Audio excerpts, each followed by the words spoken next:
It's been 40 years since the release of the generation-defining classic Quadrophenia, and Sky Arts are celebrating. Here to tell us more about some special upcoming programs is the star of the film, and a man that's never been intimidated by the dirty pigeons. He loves a bit of it. It's the one and only Phil Daniels. Come on, everyone. Phil Daniels.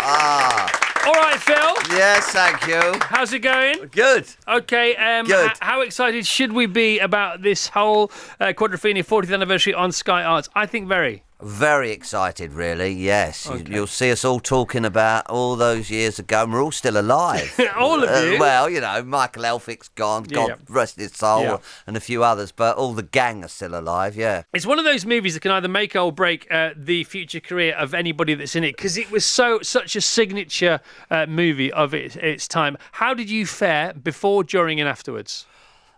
Before... How did you get the gig? I got the gig, I auditioned for it. I'd done a film called Zulu Dawn, which was a prequel of Zulu. And I think I got a phone call in a mud hut.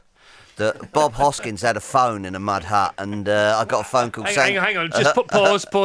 What's that about, that bit of the story? Bob Hoskins had a phone in a mud hut. Yeah. I saw he had a massive posh house in Hampstead. Where was the mud hut in the back garden? I think when he did the film, he put in his contract that he wanted to live in like a Zulu in a mud hut. Oh, I see.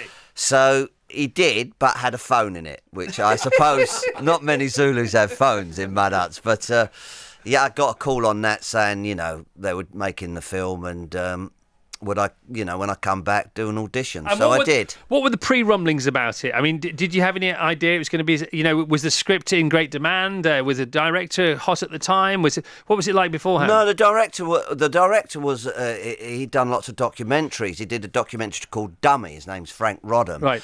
So it was kind of gritty. It was going to be a gritty film, and not like a Pete Townsend, like Tommy, which was, you know, a bit more airy-fairy. Theatrical.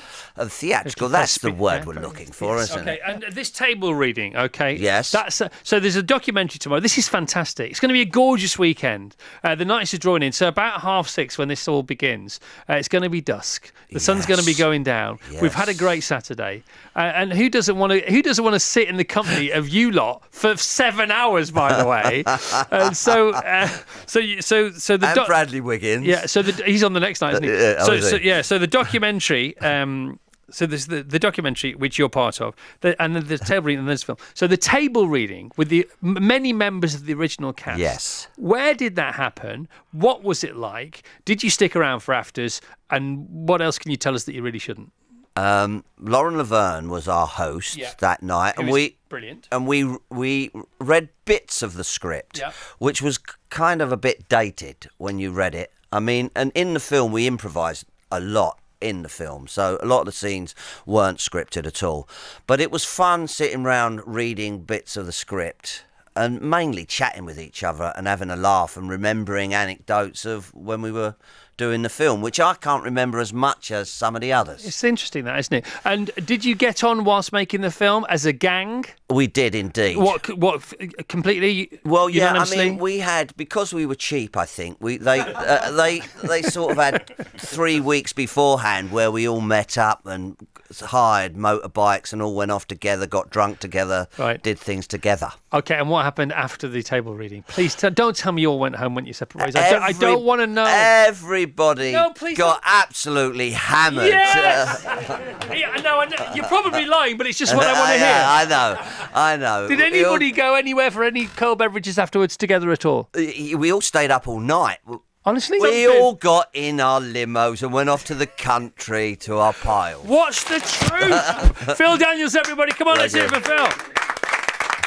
Quadrophenia tomorrow, the 40th anniversary on Sky Arts from 6:30. Why wouldn't you pull up a chair and dive straight into the middle of that?